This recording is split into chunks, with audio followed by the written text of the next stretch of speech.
In 1806, the Prussian Empire, proud, disciplined, invincible, was humiliated in a single day. At Jena and Auerstedt, Napoleon's army tore through their ranks like fire through dry leaves. But what burned that day wasn't just an army, it was the illusion that obedience alone could win wars. Europe was shifting. Empires weren't just clashing on battlefields, they were clashing in ideas. Napoleon had redefined war itself. Speed, flexibility, and individual genius crushed rigid tradition. The Prussians, once masters of order, now faced chaos they couldn't control. And from their ashes, a new doctrine was born, not of conquest, but of humility. They called it Auftragstaktik, the mission-type tactic, a system that gave soldiers freedom, but demanded something darker in return. Meet Helmuth von Moltke, the man who would later perfect this philosophy. To him, war was no longer a chessboard, it was a storm. And no commander, no matter how brilliant, could predict every lightning strike.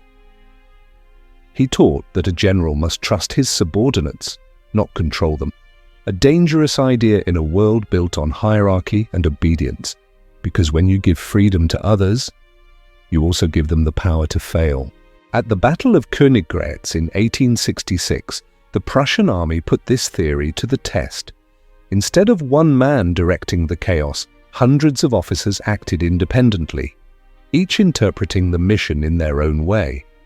To outsiders, it looked like madness, but within the madness there was rhythm, a living organism adapting faster than any command could be issued. Prussia triumphed, and the old world of rigid control began to crumble.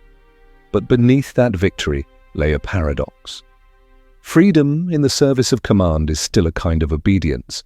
A soldier could act independently, but only within the commander's intent. Autonomy, with invisible chains. Auftragstaktik spread beyond the Prussian ranks, shaping modern warfare, corporate systems, even AI design today. It taught that leaders should set objectives, not orders. And that control, paradoxically, is strongest when it appears weakest. But with it came a psychological cost. When subordinates act freely, who bears the burden of morality? The one who gives the order, or the one who interprets it? In this blurred command structure, responsibility becomes smoke, impossible to grasp. As the Stoic Epictetus once wrote, "No man is free who is not master of himself." And yet, in Auftragstaktik, freedom itself was weaponized.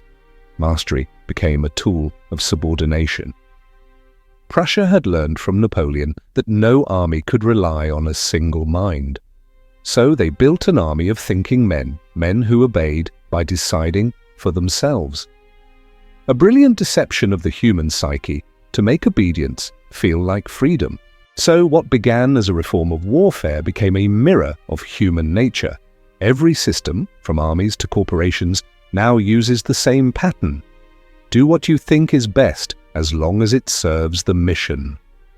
The illusion of autonomy remains one of power's greatest inventions. It whispers, "You are free," but only to move within the boundaries someone else drew. So the next time you're told you have freedom within limits, remember, that idea was born on a battlefield soaked in Prussian blood, because even the most obedient soldier believes he's making his own choices. Control doesn't always wear chains.